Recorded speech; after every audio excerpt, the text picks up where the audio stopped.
Okay. Where were you the day of 9/11? What were you doing? And where were you? What was the third I question? like it was just like under like making sure I Okay. like hit all those. So where were you? So I was specifically, literally, at the moment of 9/11. I was turning off the first time that I heard about 9/11. I was turning off of in Chicago, downtown Chicago, turning off of Roosevelt, going on to what's called the Kennedy, which is I-94. And I was going to work for United Airlines as a manager of budgets and analysis. Okay. Can you describe what you first felt when you learned of the attacks? Um, 9/11 for a lot of Americans at that time was a surreal feeling. So it was somewhat of an out of body experience, and it's one of those things. And hopefully you'll never experience it, and your generation will never experience it. But it's one of those things where you know exactly where you were, what you were doing at that moment.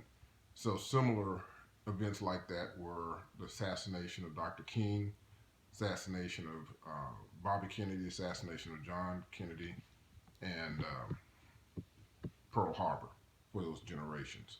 So grandma had it. Your great grandmother had a Pearl Harbor. Ma had, or your grandmother had a that experience with those other events. Okay. What do you feel was the biggest change in the U.S. slash world because of 9/11? Wow. Um, on a very real and tangible um, perspective, it changed the way we traveled. It changed our thoughts around security. Um, how we go about daily life. It was the beginning. You can see a definite change before 9/11 and after 9/11. Like with the TSA.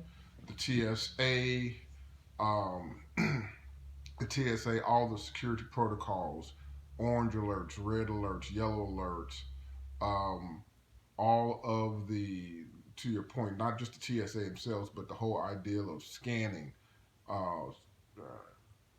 much more intrusive pat down, scans, those types of things. Um, Being able to go to the gate with a loved one, that didn't happen. So all of those protocols, um, can't take fluids in, can't take a coffee in, or anything like that. All of that changed the way we traveled, but also it changed how cities live. Specifically, like your godfather, Uncle Robert, he lives in New York City. And so he was there, not specifically at the towers, but I remember talking to him either that day or the day afterwards. But he had to walk home. You know, literally had to just walk home because there was no transportation. Since 9/11, the security protocols in cities like Chicago, where you were born, and cities like Los Angeles, where your other godfather, Uncle Will, lived or grew up, and Uncle Robert, where he lives now, New York City, and just all the other cities as well, changed. We become a closed, much more closed society, tighter society, and people are hyper vigilant in terms of travel and security. Okay, so from your perspective, what was the tone in the country the days following the attack?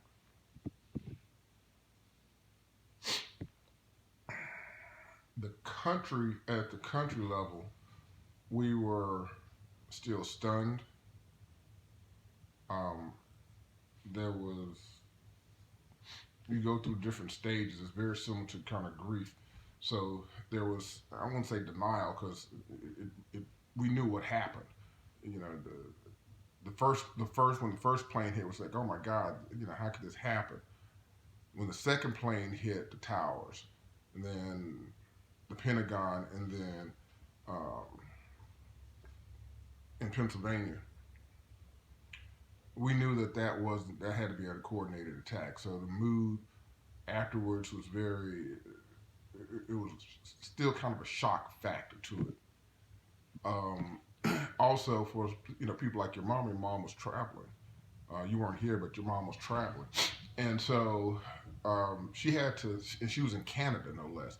So all her flights, the Canadian flights, the U.S. flights, everything was on ground stop, which means there were no flights, for at least a day or two. So, and then the whole U.S. aviation system had to restart.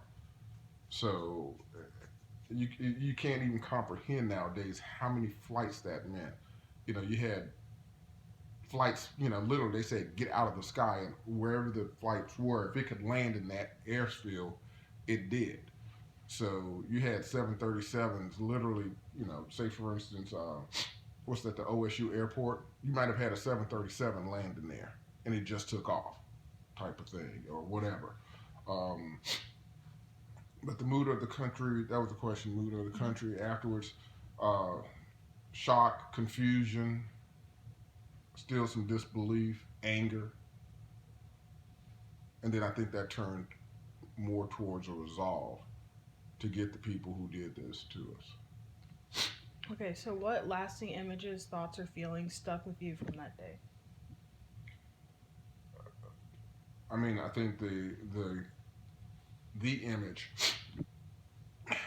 that everyone sees nowadays, and it's become so commonplace, and you don't really realize it, but the falling of the towers. I mean, I was in those towers. Your mom worked in those towers at one point. Uncle Robert worked in those, was in and out. It was, since you were born in Chicago, it'd be similar to like seeing the Sears Tower and then not seeing the Sears Tower anymore. You know people that worked in there every day. Um, and I think that's I don't want to say iconic, but that is the image that will last forever in our minds. The crashing of those towers, and it took the tower, first tower and the second tower, when they came down, and just the sheer destruction, the dust cloud, and everything that took place after that. Okay, so after 9/11, do you feel your sense of patriotism has changed in any way? Oh yeah, yeah. I mean, I think we just saw the passing of President George H.W. Bush a couple of days ago, and he was a generation where, again, December 7th, 1941, um, Japanese attack of Pearl Harbor, that had a galvanizing effect to call young people of that generation to defend the country. I, I was obviously, well, not obvious, but I was much older, um, and I think I was past military service age.